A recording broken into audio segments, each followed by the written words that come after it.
de sus esposos, de todas aquellas personas que están en su hogar. Y como nos dice la palabra en Proverbios 31, mujer virtuosa, mujer ejemplar, ¿dónde se hallará? Es más valiosa que las piedras preciosas. Su esposo confía plenamente en ella y no necesita de ganancias malavidas. Ella le es fuente de bien, no de mal, todos los días de su vida. Anda en busca de lana y de lino y gustosa trabaja con sus manos. Es como los barcos mercantes que traen de muy lejos su alimento. Se levanta de madrugada, da de comer a su familia y asigna tareas a sus criadas. Calcula el valor de un campo y lo compra. Con sus ganancias planta un viñedo. Decidida se ciñe la cintura y se apresta para el trabajo. Se complace en la prosperidad de sus negocios y no se apaga su lámpara en la noche. Con una mano sostiene el uso y con la otra tuerce el hilo. Tiende la mano al pobre y con ella sostiene al necesitado. Si nieva no tiene de qué preocuparse su familia, pues todos están bien abrigados. Las colchas las cose ella misma y se viste de púrpura y lino fino. Su esposo es respetado en la comunidad, ocupa un puesto entre las autoridades del lugar. Confecciona ropa de lino y la vende. Provee cinturones a los comerciantes. Se reviste de fuerza y dignidad y afronta segura el porvenir. Cuando habla lo hace con sabiduría, cuando instruye lo hace con amor. Está atenta a la marcha de su hogar y el pan que come no es fruto del ocio. Sus hijos se levantan y la felicitan, también su esposo la alaba. Muchas mujeres han realizado proezas, pero tú las superas a todas. Engañoso es el encanto y pasajera la belleza. La mujer que teme al Señor es digna de alabanza.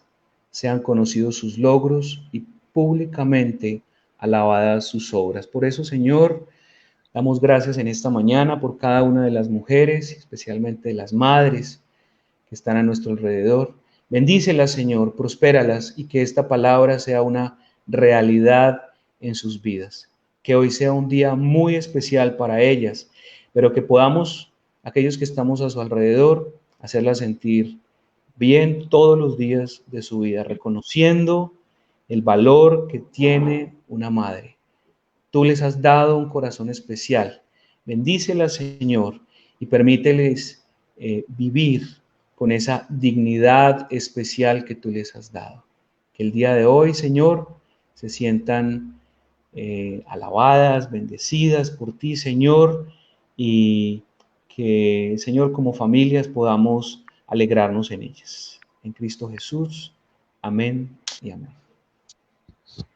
Pastora Luz María. Queda usted con el tiempo de la palabra. El Señor les bendiga y que este tiempo de exposición de la palabra sea de gran bendición y alimento espiritual para nuestras vidas. Amén. Buenos días, hermanos, ¿cómo están? Espero que se encuentren bien y que en este día tan especial podamos seguir celebrando juntos nuestro encuentro con el Señor. Que podamos, como hermanos,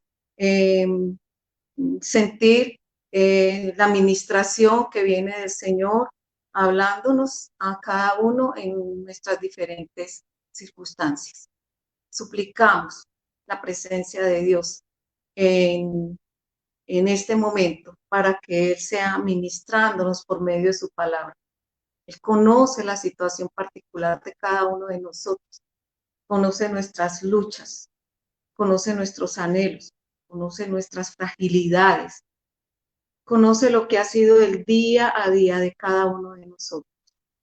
Y por eso nos acogemos a la ayuda de su Espíritu Santo, para que su gracia sea ministrada en cada uno de nosotros. Hermanos, hace 51 días que se decretó en Colombia la cuarentena, decreto que de alguna manera nos hizo aterrizar y nos llevó a tomar conciencia sobre la realidad de la amenaza y la crisis en todo sentido.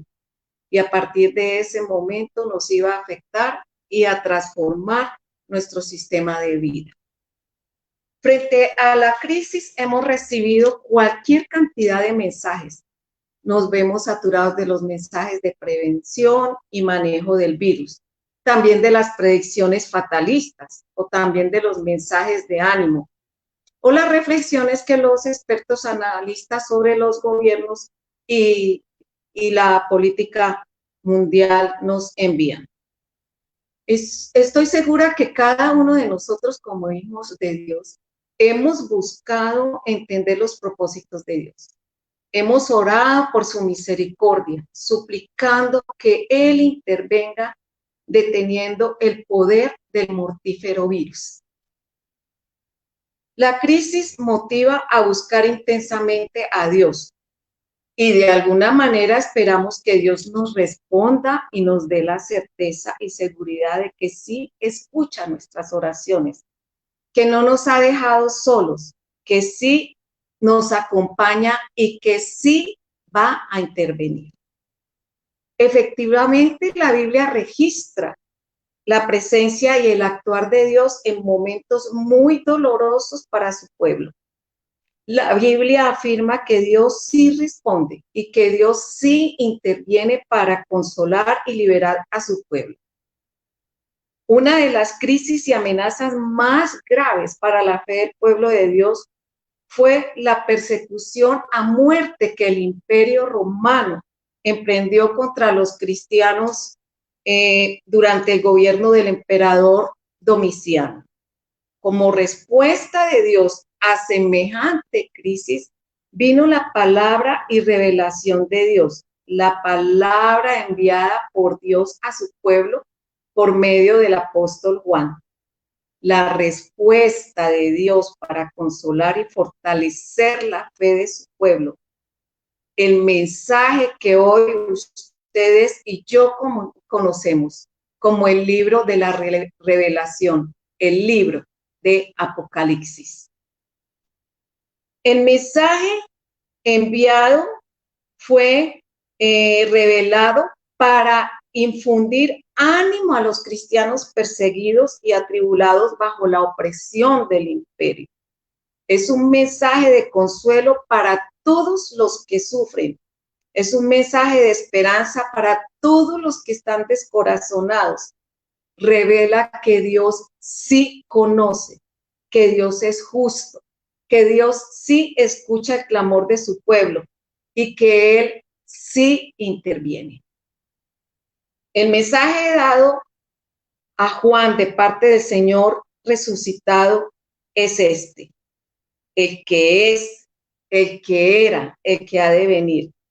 Es un mensaje que proviene del omnipotente y eterno Dios y es necesario que su iglesia así lo entienda para que pueda recibir el mensaje de esperanza y consuelo que le ayude a enfrentar y a superar la crisis y el sufrimiento. Las iglesias estaban tan atemorizadas que casi llegaban a la desesperación y se les dice que ya no teman y enseguida les da la razón para no temer. Cristo vive y tiene bajo su dominio toda la situación. Cristo vive y tiene bajo su dominio toda la situación. Un mensaje que llega del que es, del que era, del que ha de venir, el alfa y la omega. Les invito, hermanos, a leer Apocalipsis 2, versículos 1 al 7. Apocalipsis 2, versículos 1 al 7. Escribe al ángel de la iglesia en Éfeso, el que tiene las 7 estrellas en su diestra, el que camina en medio de los 7 candelabros de oro, dice esto: yo conozco tus obras, tu arduo trabajo y tu perseverancia, y que no puedes soportar a los malos. Has probado a los que se dicen ser apóstoles y no lo son, y los has hallado mentirosos. Has sufrido, has sido perseverante, has trabajado arduamente por amor de mi nombre y no has desmayado. pero tengo contra ti que has dejado tu primer amor. Recuerda, por tanto, de dónde has caído. Arrepiéntete y haz las primeras obras, pues si no te arrepientes, pronto vendré a ti y quitaré tu candelabro de su lugar. Pero tienes esto, que aborreces las obras de los nicolaitas, las cuales yo también aborrezco. El que tiene oído, oiga lo que el Espíritu dice a las iglesias. Al vencedor le daré a comer del árbol de la vida que está en medio del paraíso de Dios. Al vencedor le daré a comer del árbol de la vida que está en medio del paraíso de Dios. Y por si acaso nos asalta la duda de pensar que este mensaje no puede ser para nosotros, déjenme decirles que este mensaje sigue vigente y sigue vigente porque somos el pueblo del Señor, porque estamos pasando por un tiempo de incertidumbre, temor y aflicción, porque todavía tenemos una tarea que cumplir hasta que Él vuelva, porque Él está vivo y camina en medio de su iglesia y sigue hablándonos por medio de su espíritu y su palabra. Si creemos que la Biblia es el mensaje de Dios, que es válido para todos los hombres en todas las épocas y en todas las circunstancias, este mensaje es para ser oído y obedecido hoy. El mensaje se particulariza y dice que es para la iglesia que está en Éfeso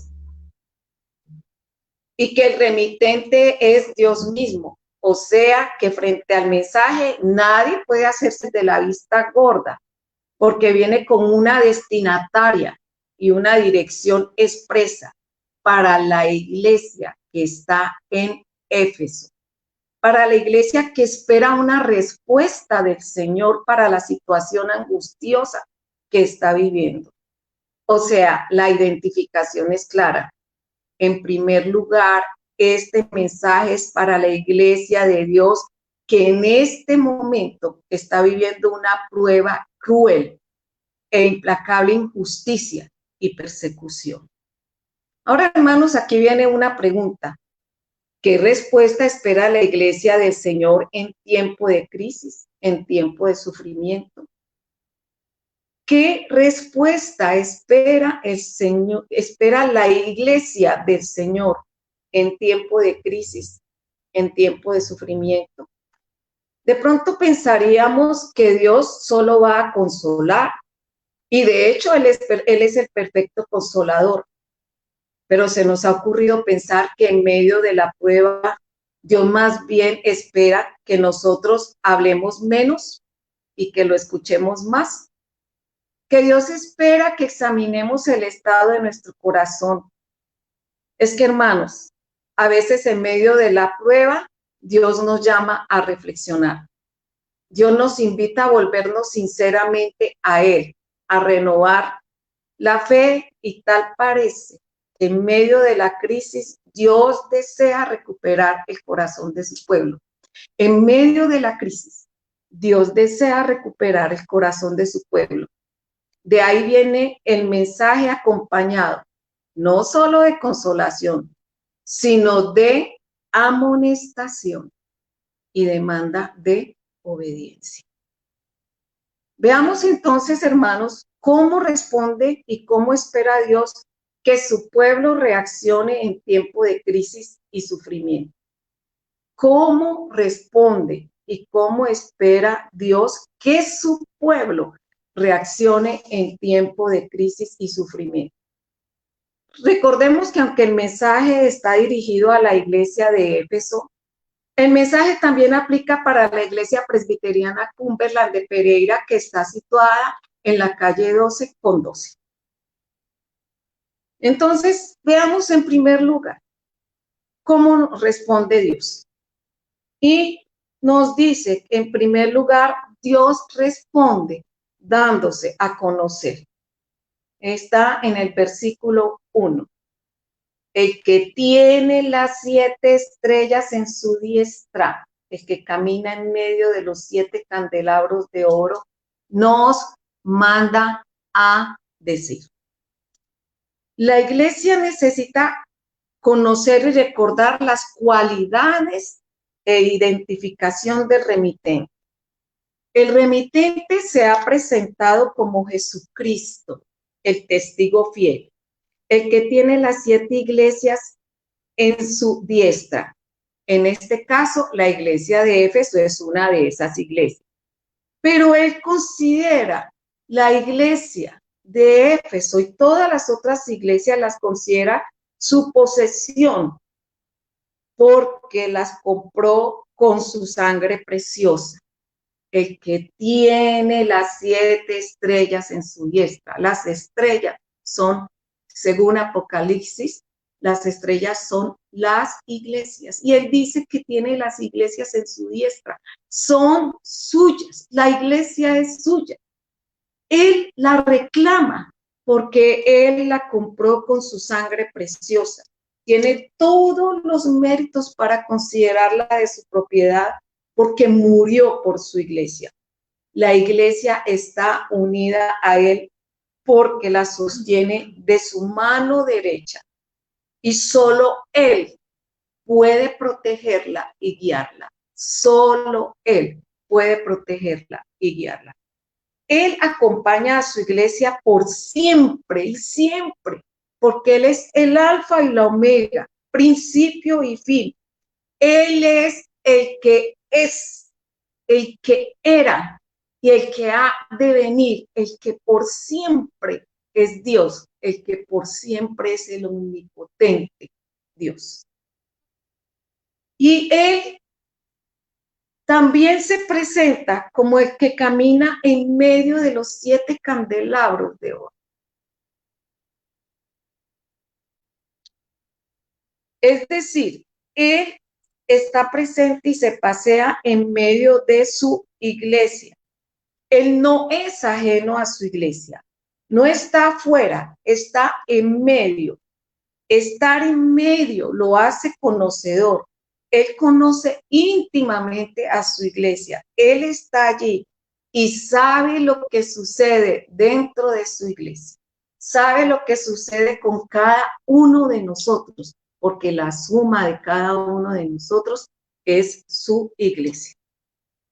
Y él nos recuerda hoy, yo estoy en medio de ustedes, estoy con ustedes. No los he abandonado. En segundo lugar, entonces el Señor nos recuerda que Él también, conforme Él está con nosotros, conforme nos acompaña, conforme nos reclama como su posesión, Él también espera de nosotros que reflexionemos y nos exhorta a renovar nuestro compromiso. Eso está en los versículos 2 al 5. En segundo lugar, frente a la crisis, Dios invita a su pueblo a reflexionar y lo exhorta a renovar su compromiso. Como ya dijimos que en medio de la prueba Dios espera que examinemos el estado de nuestro corazón, también nos llama a reflexionar. Dios nos invita a volvernos sinceramente a Él, a renovar la fe. Esto lo hemos visto ya, lo leemos en los versículos 2 al 5. Dios ha dicho que camina en medio de su iglesia, que conoce su sufrimiento, pero uno esperaría que Él siguiera consolando, esperaríamos que el Señor nos siguiera recordando quién es Él, porque nos encanta sentirnos bajo la protección de Dios, nos encanta sentirnos protegidos, amados, aceptados. Nos encanta que Él nos diga que es nuestro buen pastor. Pero resulta que el Señor ahora da un giro a su respuesta y empieza a hablarle de corazón a corazón a la iglesia de Éfeso. El Señor empieza a tocar fibras muy profundas en el corazón de su iglesia. El Señor empieza a poner dedo, como se dice, dedo en la llaga, pero en su forma, en su pastoreo, en su forma, el perfecto comunicador, el perfecto consolador, primero afirma en su iglesia las virtudes que tiene. Eso es, como dice, eso es una muy buena manera de iniciar una evaluación. Nos han enseñado que cuando evaluamos, que cuando queremos corregir, que cuando queremos exhortar, decimos primero las cosas buenas. Y así hace el Señor con la iglesia de Éfeso. Le dice, el Señor dice, yo paso revista, yo conozco lo que pasa en la iglesia, conozco también tus defectos y virtudes, conoce el estado espiritual del corazón de su iglesia, reconoce que hace muchas cosas buenas, reconoce que Éfeso hace muchas cosas que él aprueba, pero también advierte de un peligro que se convierte en una amenaza mucho más grave que la persecución por la que están pasando. Y tal vez es lo que el Señor está mirando y quiere que nosotros examinemos. Él se ha acercado a decir, conozco, pero quiero que sepas también algunas cosas que espero que tú corrijas. Y espero que tú corrijas frente a la crisis que estás viviendo. Entonces el versículo 2 comienza diciendo, yo conozco tus obras, tu arduo trabajo y tu perseverancia. Dios menciona las buenas cualidades de la iglesia. Éfeso era trabajadora, celosa, ortodoxa, era activa y agresiva. Permanecía fiel y defendía la sana doctrina. Por eso descubría y no aceptaba a los falsos apóstoles, a los falsos profetas. El Señor dice, yo conozco tus obras, tus fatigas, tu paciencia. Las obras eran producidas en medio de dificultades y de oposición. El Señor dice, has sufrido, has perseverado y has trabajado arduamente. 3 reconocimientos que producen una impresión de que era una iglesia muy fiel. Y eso se lo reconoce el Señor. Pudiera pensarse entonces que Éfeso era la iglesia ideal, la iglesia de 5 en conducta, pero hay algo que Dios ha descubierto y conoce en el corazón de Éfeso, como también hay algo que el Señor ha descubierto en el corazón de nuestra iglesia, tal vez. Creo que es más que seguro porque está en la palabra y decimos que la palabra siempre es actual, siempre es fresca. Éfeso era trabajadora, fiel a la doctrina y perseverante en su fe, pero estaba haciendo todo más por rutina que por amor. Estaba haciendo todo más por costumbre, por activismo, que por amor. Cristo mira el corazón y escudriña los corazones. Sabe que la costumbre ha ido apagando el fuego del primer amor. A los ojos de Cristo, hermanos, no es suficiente el activismo, no es suficiente la ortodoxia y el éxito, ni aún la perseverancia bajo amenaza. El Señor sabe que cuando se ha perdido el amor, la adoración y el servicio se convierte en rito, en costumbre. Cuando se ha perdido el primer amor, cuando no hay amor, la adoración y el servicio se convierte en rito y en costumbre. Y por eso el Señor hace una exhortación. El Señor hace una advertencia para el que está en el versículo 4 y que todos mencionamos, y yo creo que todos nos sabemos de memoria esta parte de este texto. Tengo contra ti que has perdido el primer amor o el amor primero. Es decir, ya no me amas tanto como me amabas. Ya no me amas de todo tu corazón, de toda tu alma y con todas tus fuerzas. Es decir, ya no me amas por sobre todas las cosas. El primer amor, hermanos, quiere decir el mejor amor. El primer amor para nosotros en los términos folclóricos colombianos, el primer amor es la traga maluca. Esta traga maluca que nos transporta, esa traga maluca que nos hace pensar que sin la persona que amamos no vivimos. Es la traga maluca cuando respiramos por unidos a la otra persona. La traga maluca que todos hemos tenido y puede ser que jamás hemos olvidado. El Señor quiere que lo amemos con traga maluca. Claro que pues para el Señor pues no es traga maluca, entonces digamos, bueno, con la traga de la buena, pues, de la traga, pues, ¿sí? Porque es imposible pensar que al Señor lo amamos con traga maluca, ¿no es cierto? Pero bueno, el Señor quiere que lo amemos con traga, con alma, vida y sombrero. El Señor quiere que respiremos, vivenciemos el amor por Él. Entonces, el primer amor no es en el orden cronológico, sino en un orden de exclusividad y en entrega absoluta del corazón.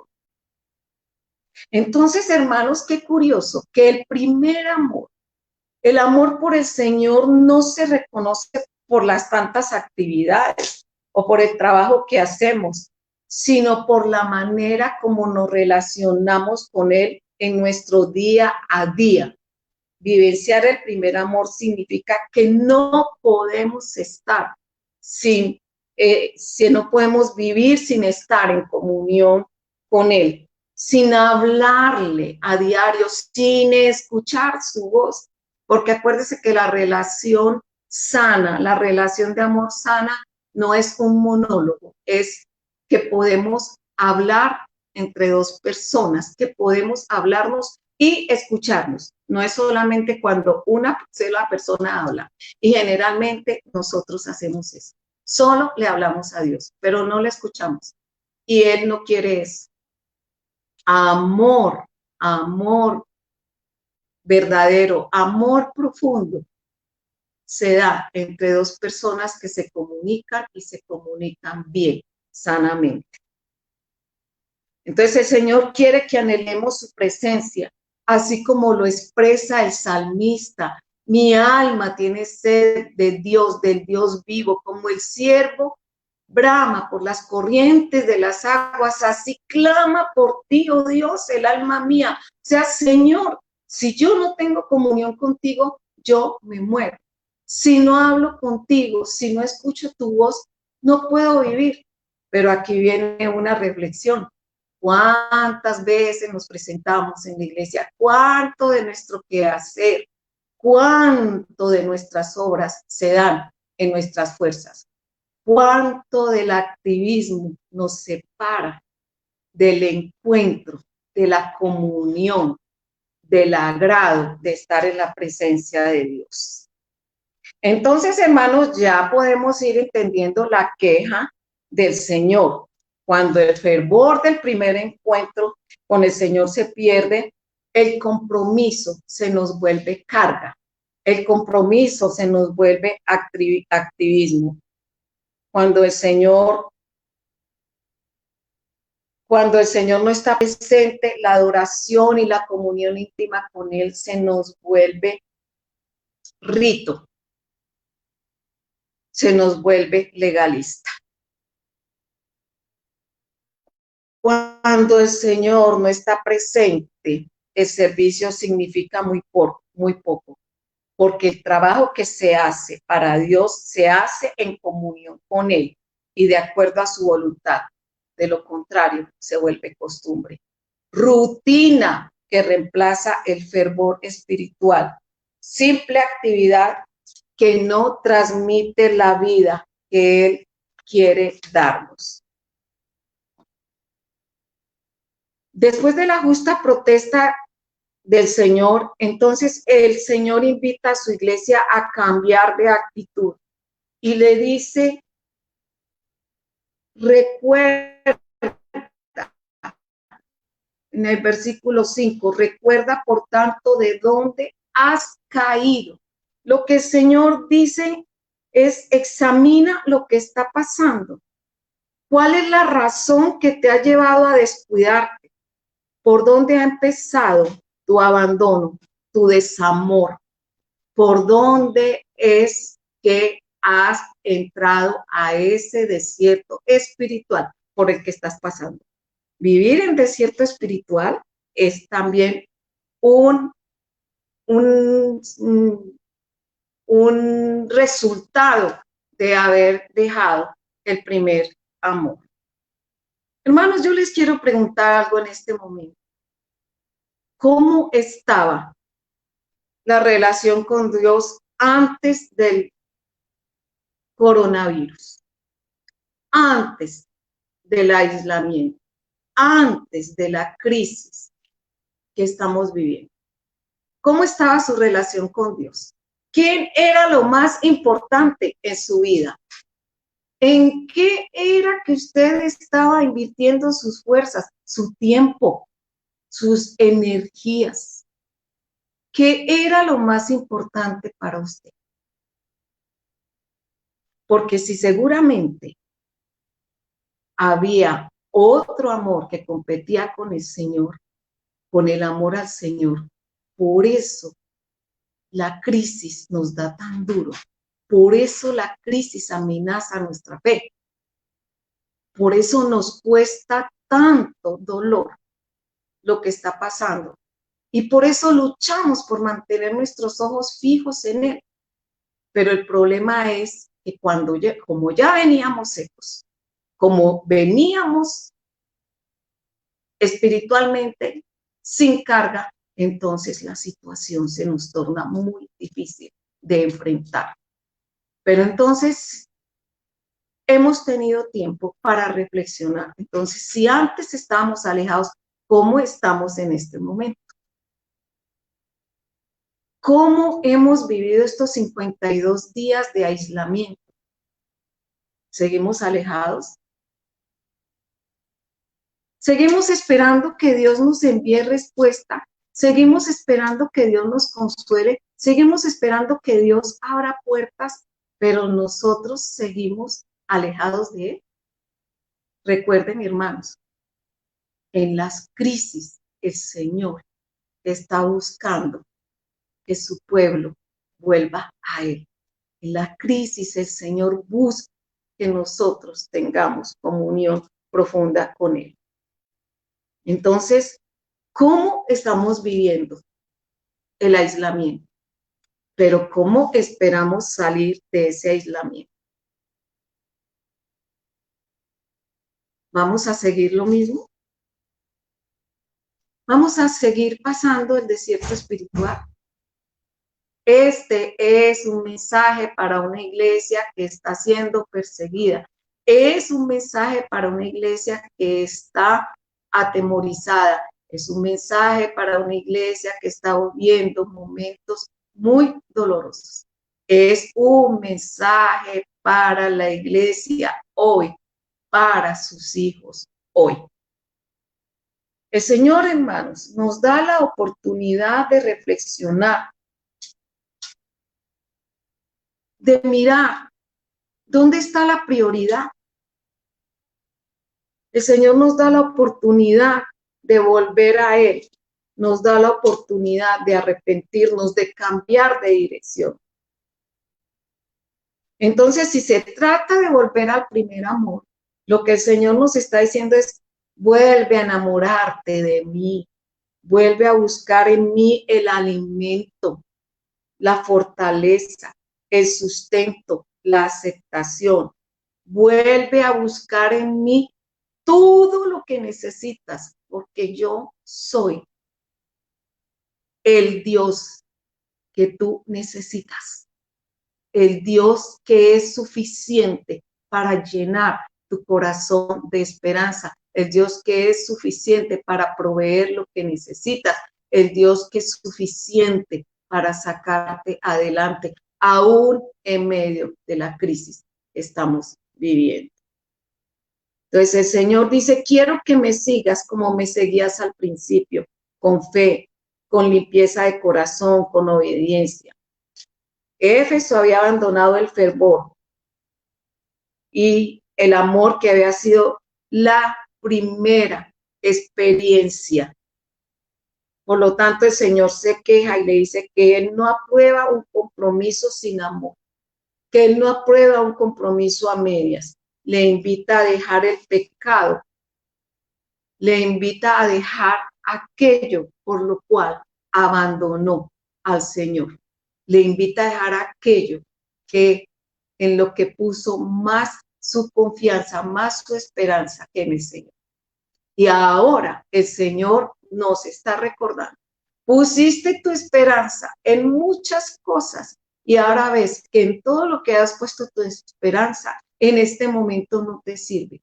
El único que en este momento puede traer solución, el único que te da esperanza, el único que afirma y te da fortaleza, soy yo.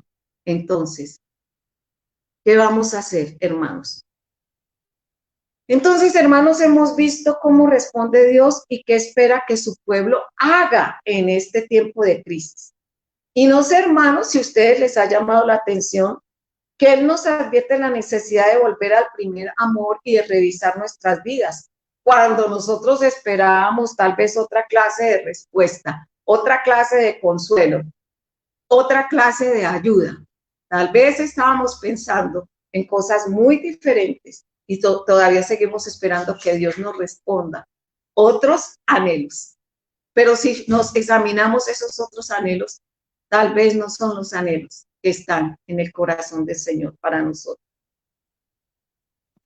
Pues, hermanos, la razón para este pedido y exhortación del Señor es porque la única manera como la iglesia puede encarar y vivir en fe y esperanza la crisis y el dolor del sufrimiento es estando firme, segura en su relación con Dios. La iglesia debe tener la certeza de quién es Dios para ella. Si la iglesia no ama al Señor y no alimenta su amor sostenido por una relación firme con Él, va a fracasar y va a morir en desesperanza y perderá el privilegio de existir como iglesia. Ay, no, Luz María, usted como siempre tan fatalista de pronto, usted, no, es que el Señor dice, si no te arrepientes, pronto vendré a ti y quitaré tu candelabro de su lugar. Eso quiere decir que el Señor quitará privilegios a su iglesia. Ese es el asunto. Si no te arrepientes, pronto vendré a ti y quitaré tu candelabro de su lugar. Yo creo, hermanos, que nosotros no esperábamos que el Señor nos diga, queremos otra clase de consuelo. Pero qué mejor consuelo que el Señor nos diga que nos anhela. Qué mejor consuelo que el Señor diga, yo espero que tú vuelvas a mí. Qué mejor consuelo que saber que Él nos sostiene de su mano, que está en medio de su iglesia. Y el Señor finalmente termina diciendo, el que tiene oído, oiga lo que el Espíritu dice a las iglesias, como las mamás. ¿Lo entendió? ¿Lo entendió? Como las mamás somos así. Entonces, hermanos, ese es el asunto. El Señor nos advierte y nos dice que pongamos bien cuidado. Y finalmente hace una promesa magnífica. Al que persevere, le daré a comer del árbol de la vida, que está en medio del paraíso de Dios. O sea, el que se mantenga en fe y en esperanza, el que pueda superar esta crisis de la mano conmigo, le daré a comer del árbol de la vida, o sea, tendrá la seguridad de estar por siempre con Él. Hermanos, el Señor les bendiga. Hermanos, que el Señor nos haya consolado. Hermanos, que la respuesta del Señor edifique y ministre en nuestra vida. Ahora vamos a darle paso a Keren y terminemos cantando, expresando nuestra confianza y la certeza en lo que el Señor es y hace por nosotros. Dios les bendiga.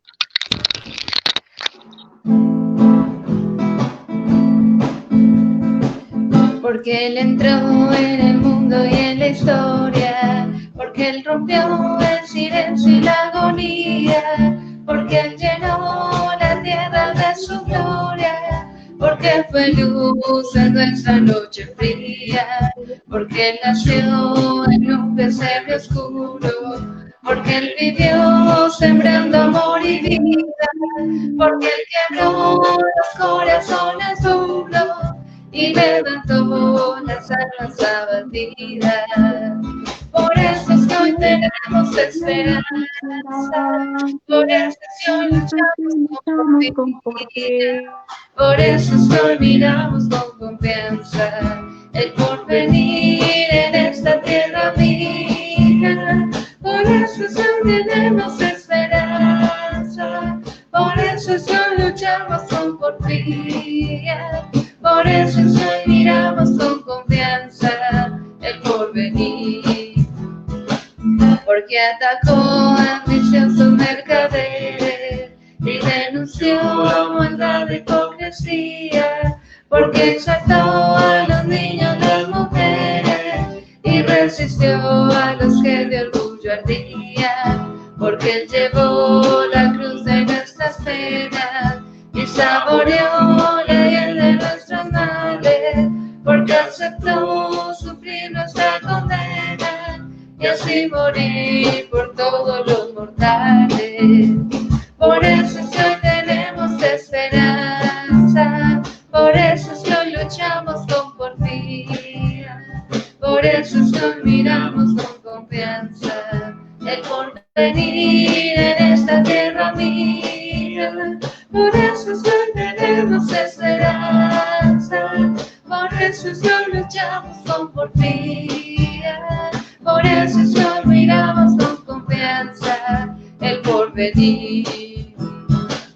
Porque una aurora vio su gran victoria sobre la muerte, el miedo, la mentira. Ya nada puede detener su historia, ni de su reino eterno la venida.